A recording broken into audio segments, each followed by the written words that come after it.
Ryle says, I love this team and think Silva has done an amazing job, but isn't the quick start covering over the fact we haven't solved the problem of our long-term planning around player business? Are we any closer to stopping the yo-yoing? I must admit, Jack, I've had similar thoughts. Like, I'm really enjoying what we're seeing, but I'm also thinking, does what we're doing really stop the gap next season, or is it just here we go again? Let's say that things go well this year. Okay, so on this, here's my thoughts. In that, you look at the players that did well last season: Kenny Tete, Tosin Adarabioyo, Anthony Robinson to an extent. And you look at the rest of the squad around them. Harrison Reed did well last year; he's still here. John Mikel Seri seems to be reborn. Now, look, I'm not going to judge Seri on 4 games because he had a great start to a season once before, and it didn't pan out quite as planned. But he's someone who you think has the capability and ability to go on and play probably at the top level. You look at Fabio Carvalho, who looks like he's someone destined for the very top.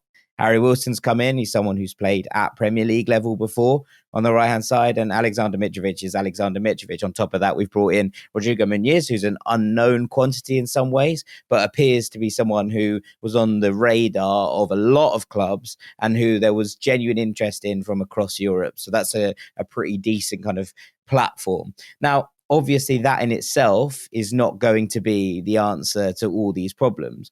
But what it does is gives you a spine stronger than what went up last time in order to build around. And I do think there's a level of this that we learned from our mistakes in some ways.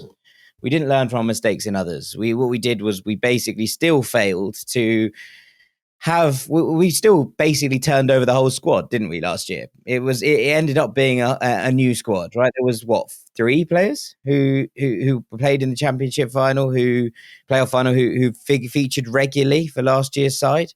Now, if you look at what we're doing this time, you think maybe what you want is 6 or 7 to start if you go up and to start in the Premier League. Now, I think Fulham are edging closer to that. That's what I would suggest. And whether that is by hook or by crook, and whether that is by keeping hold of players and making sure that they give it another role in the championship. And we spoke about, just then, the fact that Silva thought the squad might look different. At the moment, it doesn't. And if you think about things like that, then it probably helps Fulham in terms of where you build from the next time out. So if I think there is a level here that when you're looking at this Fulham squad and looking what it's capable of, I think it's a much better squad than what Scott Parker started the campaign with 2 years ago. And in that regard, we are moving in an upwards direction as far as I'm concerned. Peter, your thoughts? I agree with Jack. The main thing to take from the current team is that base is still there. That young base of players that we were very excited to bring in. They're still here. So Tosin Adarabioyo, Anthony Robinson, Kenny Tete, Harrison Reed fits into that, I think. It's been complemented. The one criticism last year was having some support for Alexander Mitrovic. Rodrigo Muniz has come in. Harry Wilson looks like a very, very good signing. Is a kind of player that can grow with the team. And I think that's the criticism in a way, is that you have a team that can grow with each other so that you don't disrupt it with wholesale changes. Now, last season felt different to the Premier League season of 2018-19 in that it was far more cohesive. And, we've talked about it endlessly, but probably should have stayed up. And then you got a different base again, and then you can set your platform. And I guess one of the questions about the yo-yo issue is, I guess, do you want to then... It's difficult because of the squad. The squad's so strong that it doesn't make any sense to try and almost reset in the championship, particularly at the moment, when the target is to stay in the Premier League. And if you can get to the Premier League and then hook up, get your hand on it and stay in it and build from there, then you've got a different picture, I guess. But if you want to build longer term, you need to be thinking longer term in terms of your recruitment. And it seems that they're doing that, particularly the last 2 seasons. That's how I see it anyway. So, and complement that with the young academy players, the ones that they can keep if they can, and then that's a pretty good basis. It is really difficult to get into the Premier League, and I think it's much harder if you're not in that parachute payment club. which Fulham seem to be in, along with Norwich and Watford. Parachute Payments FC. Yeah. That's the bridge, isn't it, between the two divisions? And the downside is you get caught in this yo-yo cycle. The upside is that you can actually get back, and there's always that opportunity to stabilise. Haven't done that yet. Need to get that right. But it seems like there are some good signs that Fulham will be able to do that this time around. And being less disruptive with the squad, I think, is key. You know, you want to keep everything pretty stable. You want people to know each other. You want people to know the identity of the team. And if you're able to do that, then great. There's always an inevitability about who goes and who comes in when you get to the top flight, because you have to add, because the quality gap is huge. If you want to break out of Parachute Payment Club FC, but it's a challenging one, because if you look at, I mean, we talked about Stoke.